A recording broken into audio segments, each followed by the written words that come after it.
मुस्लिम league नून की नायब सदर मरीम नवाज इस वक्त जाती उम्रा में मीडिया से बात कर रही हैं।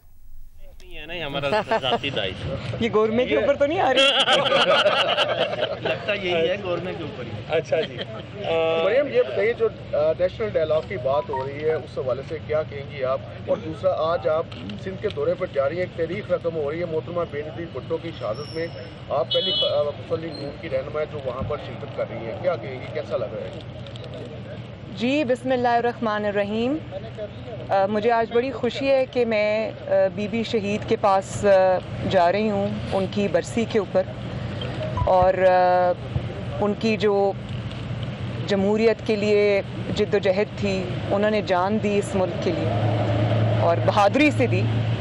तो मेरे लिए बड़ा फ़ख्र का भी मकाम है कि आज मुझे वहाँ उनकी बरसी पे शामिल होने का मौका मिल रहा है।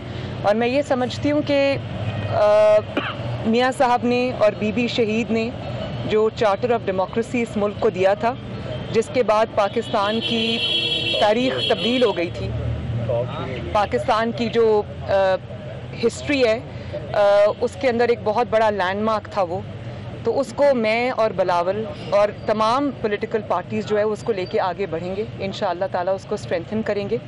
मैं ये भी समझती हूँ कि इसकी बहुत ज़रूरत है पाकिस्तान के अंदर, क्योंकि पाकिस्तान के अंदर ये जो डिवाइड है ये बहुत बढ़ गई है और पाकिस्तान को इस वक्त इत्तेहाद और यकजहती की ज़रूरत है। हम सब पार्टीज़ डिफरेंट हैं, पीपल्स पार्टी हो या हम हो या कोई PDM में शामिल जितनी भी जमातें हैं, उन सब के अलग अलग मंशूर हैं, उन सब के अलग अलग आइडियोलॉजीज़ हैं, उन सब के अलग अलग बिलीफ्स हैं, लेकिन कुछ चीज़ें ऐसी हैं पाकिस्तान की खातिर जिस पे हम सब इकट्ठे हैं।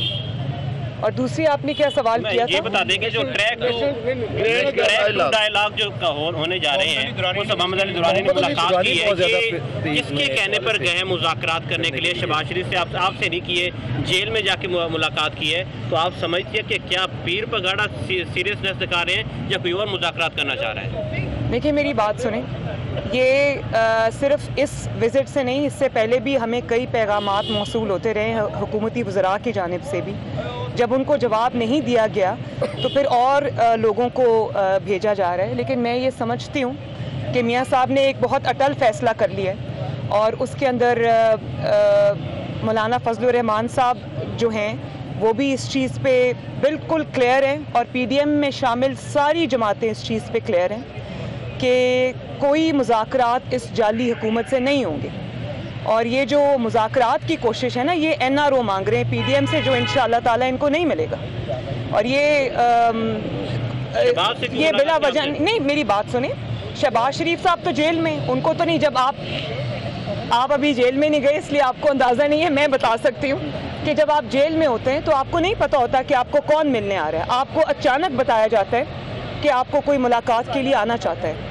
आप उस वक्त इनकार करने की पोजीशन में इसलिए नहीं होते कि आपको ये नहीं पता कि जो आ रहा है वो क्या कहने आ रहा है, क्या बात लेके आ रहा है। तो ये बात बड़ी एक आई ओपनर है कि जहाँ ख़ानदान को मिलने की इजाज़त नहीं दी जाती, वहाँ इस तरह की शख्सियात बिल्कुल बग़ैर किसी इशू के या बग़ैर किसी रुकावट के वो कोट लखपत जेल जाके मिल भी लेते हैं और उनके लिए रास्ते भी खुल जाते हैं। तो इससे बहुत चीज़ें वाज़ेह हो जाती हैं। अच्छा, एक तरफ मरदमशुमारी का हुकूमत ने ऐलान किया और सिंध में आप जा भी रही हैं, कराची की जो बड़ी जमातें हैं PSP भी, MQM भी, उस पर तहफ़्फ़ुज़ात का इज़हार कर रही है कि कराची की ही अगर हम बात करें मरदमशुमारी में उनके अफराद को कम से कम 1.5 करोड़ से ज़्यादा कम दिखाया गया है। क्या हुकूमत, एक तरफ आप लोग तो प्रेशर डाल रहे हैं, लेकिन क्या आप समझ रही हैं कि हुकूमत जो है उन्होंने धांधली का आगाज़ 2020 के आखिर में ही शुरू कर दिया मरदमशुमारी को लेकर, और आपकी जमात भी क्या मरदमशुमारी की जो अभी कराई गई है इसे तस्लीम करती है? देखिए, धांधली का जहाँ तक बात है तो ये हुकूमत ही धांधली की पैदावार है और इसकी परफॉर्मेंस इतनी बुरी है, इतनी ख़राब परफॉर्मेंस है कि इनको पता चल गया है कि अगला इलेक्शन ये वोट से तो नहीं ले सकते, क्योंकि 2018 का नहीं ले सके तो 2023 का कैसे लेंगे इतनी बुरी परफॉर्मेंस के बाद। तो ये जितनी भी कोशिशें ये कर लें, इंशाअल्लाह ताला ये नाकाम होंगे और इस हुकूमत को अब घर जाना पड़ेगा। ये इलेक्शन सेनेट के आगे कर लें, पीछे कर लें, शो ऑफ हैंड्स कर लें, खुफिया कर लें, जिस तरह भी कर लें। और आप ये देखें कि कैबिनेट की मीटिंग हो रही होती है, तर्जुमानों का इजलास हो रहा होता है और वो जाली सिलेक्टेड वज़ीर आज़म खुद उसको चेयर कर रहा होता है। मुल्क में महंगाई किधर चली गई है, मुल्क के इतने बड़े बड़े मसाइल हैं, कोई चीज़ भी मुल्क की ठीक नहीं जा रही, बहरान में मुल्क आया हुआ है, और वो क्या स्टेटमेंट्स इशू कर रहे हैं। डिस्कशन वहाँ पे क्या हो रही है कि क्योंकि जी पीडीएम जो है वो बिलावल नहीं आया मर्दान में तो हो पीडीएम में दरार पड़ गई, अब मरियम कहीं नहीं जाएगी तो हो पीडीएम में दरार पड़ गई।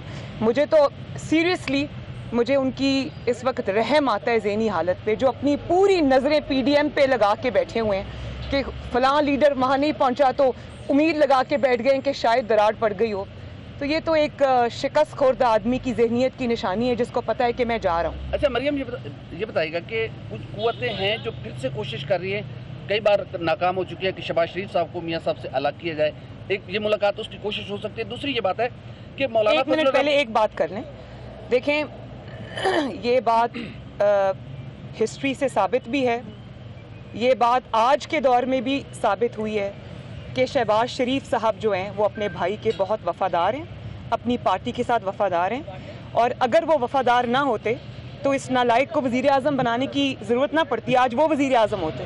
अगर वो धोखा दे सकते हैं, वो अपने भाई के साथ लॉयल हैं, अपनी पार्टी के साथ लॉयल हैं, और उन्होंने सारी ऐसी ऑफर्स को ठुकराया जिसका सबूत ये है कि आज वो अपने बेटे समेत जेल भुगत रहे हैं। मैडम ये बता दीजिएगा कि आपने आर्या पार की बात बिल्कुल की थी, हाँ। आर्या पार की बात की थी, आप किस तारीख तक देख रही हैं, इस कौन सा महीना बहुत देख रही जल्दी हैं इसमें आर्या पार इंशाल्लाह, होगा? बहुत जल्दी इंशाल्लाह। जावेद अब्बासी और उनके इस्तीफे आए हैं, दो आप लोग के एमएनएस के इस्तीफे आए हैं, आप उन्होंने ही माजरत की है कि हमने स्पीकर को जमा नहीं करवाए, तो यहाँ पे आपकी पार्टी के कई लोग दस्तबरदार हो रहे हैं स्पीकर को इस्तीफा देने से। और नहीं, कोई दस्तबरदार नहीं हो रहा। मुर्तज़ा जावेद अब्बासी साहब और सजाद अवान साहब, उनसे तो कोई गुमान कर भी नहीं सकता कि वो कहीं दस्तबरदार होंगे। वो सबसे पहले लोग थे जिन्होंने अपने इस्तीफे जमा कराए।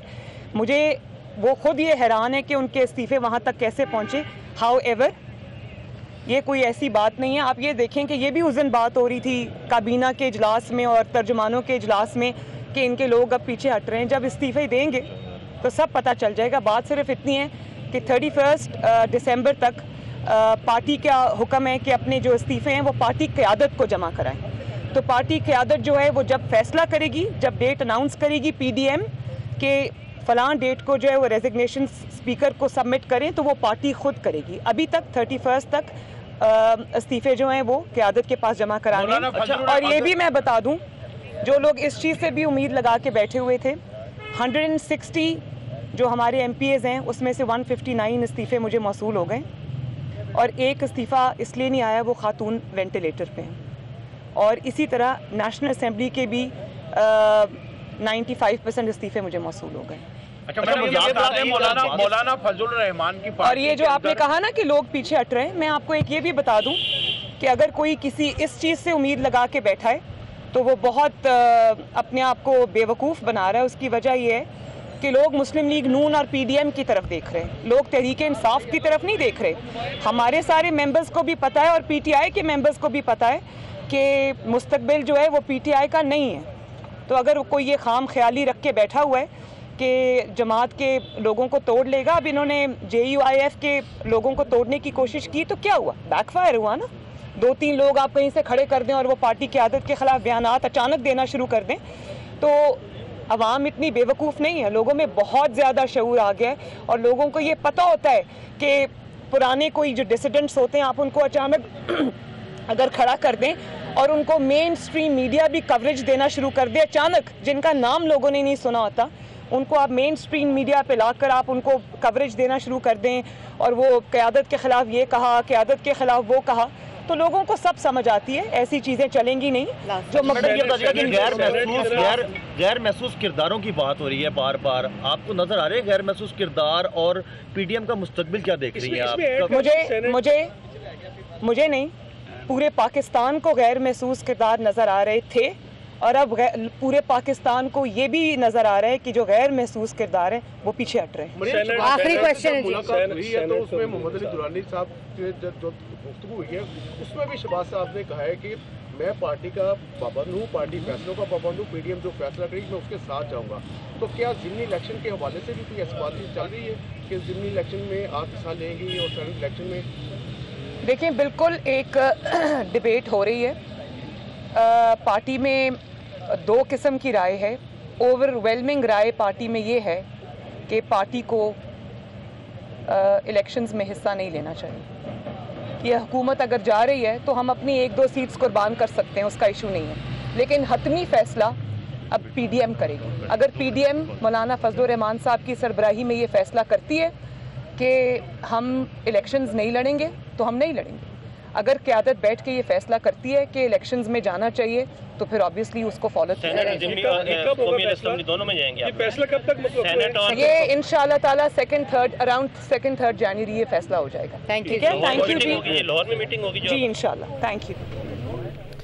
तारीख से साबित है कि शहबाज शरीफ अपने भाई और पार्टी से वफादार हैं।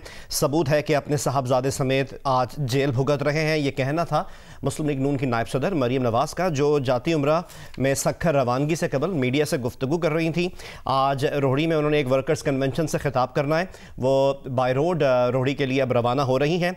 वर्कर्स कन्वेंशन से रोहड़ी में खिताब करेंगी, जिसके बाद वो नौडेरो रवाना होंगी और आज रात वो नौडेरो में ही क़याम करेंगी। कल जैसा कि गढ़ी खुदाबख्श में बेनज़ीर भुट्टो शहीद की बरसी मनाई जानी है और उसमें शिरकत करेंगी, उस जलसे में शिरकत करेंगी और वहाँ पर आवाम से खिताब भी करेंगी। मरीम नवाज़ जो आपसे कुछ देर पहले जाती उम्रा में मीडिया से गुफ्तगू कर रही थी, उन्होंने बताया कि मुर्तज़ा जावेद और सज्जाद अवान दोनों हैरान हैं कि इस्तीफ़े वहाँ कैसे पहुँचे। मज़ीद सवालों का जवाब देते हुए उनका ये भी कहना था कि हमें कई पैगामात मौसूल होते रहे हैं वुज़रा की जानिब से भी।